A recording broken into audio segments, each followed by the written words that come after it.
হস্তিনা কটকরে রাজা ছিলেন কে না মানব চক্রবর্তী দুর্য দেবর্ষি নারদ আসিয়া ধর্মরাজের পাখে পৌঁছিলেন সততা জীবনের গায়ক সম্রাট উপাধি পাইছিলেন কে না অষ্টমচরণ প্রধান মহোদয় অনন্ত কোটি প্রণাম রান্না বাগদরে আসুচন্দ্র দেবর্ষি নারদ আগে ধর্মরাজ যুধিষ্ঠিরর নিকট গাই গাই প্রভুর নাম হস্তিনা বদাই দেবর্ষি নারদ আজ্ঞা আজ্ঞা সম্রাটের সুন্দর পদটি কোন লিখিলে বলে মনে জনবন্দন এ কইল তো পালন এ জনদিন বন্ধ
বাপা তো মনে নকমনে কোনটারে পড়েছে আমনে আর ভাত তো হাত তো টাইছো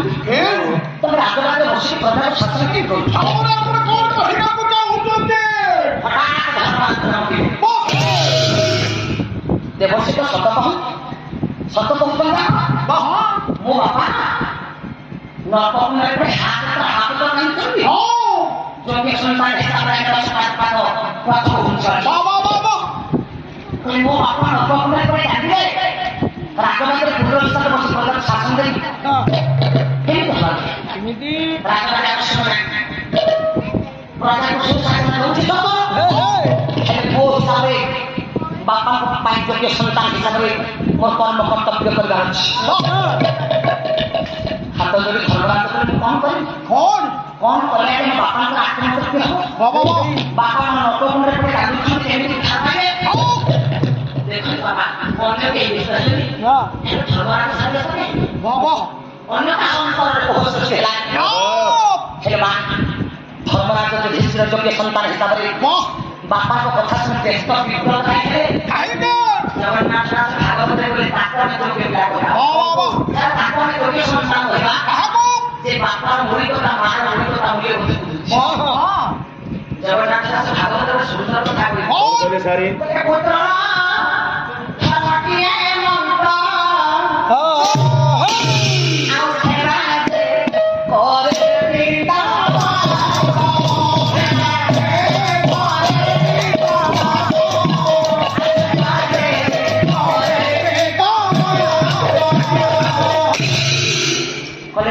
ধর্মটিয়ে মন্ত্র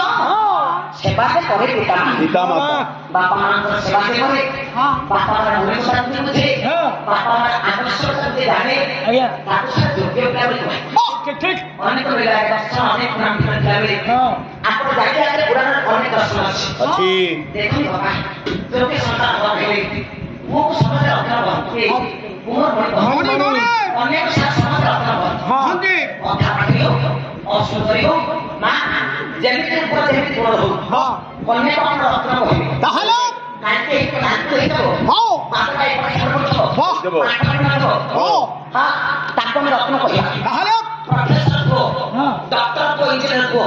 লম্বা দম্মা পাচ্ছ বাবা বড় চাকরি করছো তাকে সাথে রত্ন কহিবা না তাহলে সে হলো কুমার মনি মনে না তোমার না খালি রত্ন মনে কার্যক্রম মনে হয় না কার্যক্রম তাহলে তারপর কোমর মনে করবা